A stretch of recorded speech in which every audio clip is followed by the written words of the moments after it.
በሲዳማ ክልል የ2018-19 የምርት ዘመን የመኸር ወቅት የእርሻ ስራ ዝግጅት የክልል የዞንና የወረዳ ከፍተኛ ስራ ኃላፊዎችና የግብርና ባለሙያዎች በተገኙበት የንቅናቄ መድረክ ተካሂዷል። በቦታው ተገኝተው ንግግር ያደረጉት የክልሉ ርዕሰ መስተዳድር አቶ ደስታ ሌዳሞ የግብርና ስራችንን በዘመናዊ መንገድ በማከናወን ምርትና ምርታማነትን ለማረጋገጥ በትኩረት እየተሰራበት ይገኛል ብለዋል። ክልላችን የክልሉ ነዋሪዎች ምግብ ዋስትና በማረጋገጥ ትርፍ አምርቶ ገበያንም በማረጋጋት ኑሮ ውድነትን ለመዋጋት አንድም ሊለማ የሚችል መሬት ጾም እንዳያድር በማድረግ እየሰራ ይገኛል።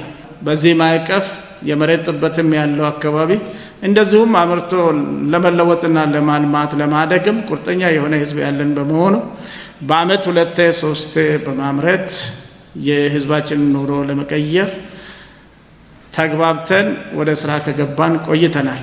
ግብርናን ማሳደግ የሀገራችንን መላ የኢኮኖሚ እንቅስቃሴ ማነቃቃት ነው ያሉት ርዕሰ መስተዳድሩ የክልሉን ሁለንተናዊ እድገት ለማረጋገጥ አመራሩና አርሶ አደሩ ተቀናጅተው መስራት ይጠበቅበታል ብለዋል። ክልላችን የተያዘችውን የእድገት ጎዳና በሁሉም ፈርጅ ተግተን በመስራት ውጤታማ ስራዎችን ሰርተን በምናስመሰግበው ስኬት ብልጽግና ጉዞአችን ተጠናክሮ ይቀጥላል። እያንዳንዱ ቤተሰብ ትኩረት አግኝተው ባሉ አማራጮች የቤተሰብን ገቢ በሚያሳድግ መልኩ ስራዎችን መስራት እንዳለብን አቅደን እየሰራን ነው የምንገኘው።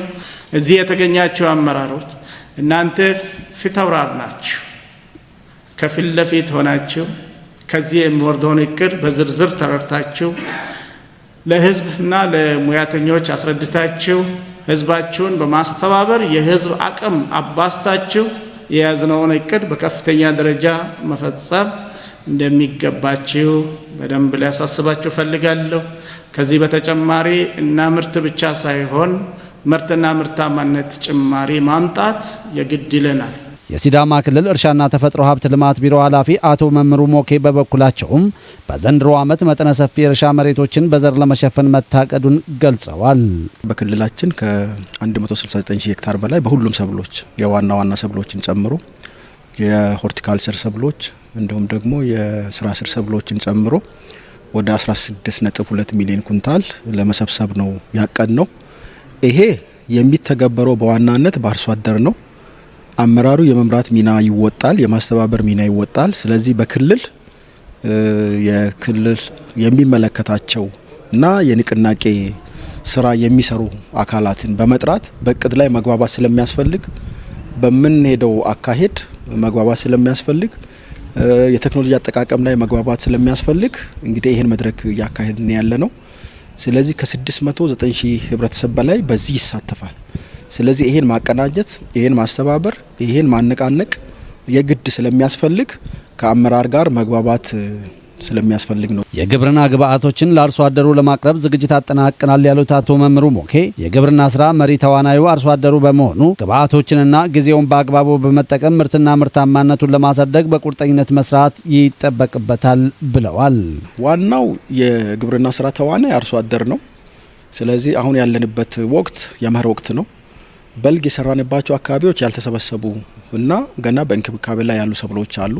ይህንን በላቀ ደረጃ መሰብሰብ፣ በላቀ ደረጃ መንከባከብ እና ያስቀመጥነውን የምርታማነት ግብ አሳክቶ በስርዓት መሰብሰብ የግድ ነው የሚለው። ይህን አሁንም በእጃችን ያለ ነገር ስለሆነ አርሶ አደሩ በስርዓት እንዲንከባከብ፣ ከበሽታ ተባይ እንዲከላከል ጥሬን አስተላልፋለሁ። በቀጣይ የመኸር ስራችን በጣም ወሳኝ ስለሆነ አርሶ አደሩ ይህን ጊዜ የማሳ ዝግጅት እንዲሁም ደግሞ የግብዓት አቅርቦት ዝግጅት በማድረግ እና ተሳታፊነቱን በላቀ ደረጃ እንዲያረጋግጥ በቂ ዝግጅት እንዲያደርግ እኛም ደግሞ እንደ ሴክተር ሰፊ ክትትልና ድጋፍ እንደምናደርግና በሁሉም ነገር ከጎናቸው እንደሆን በመግለጽ ሰፊ ዝግጅት እንዲያደርጉ ጥሪን አስተላልፋለሁ። በንቅናቄ መድረኩ የተሳተፉ አመራሮችም የንቅናቄ ስራውን በየደረጃው እስከ አርሶ አደሩ ድረስ በማድረስ የታቀደው እንዲሳካ ጠንካራ ስራ እንደሚሰሩ ተናግረዋል።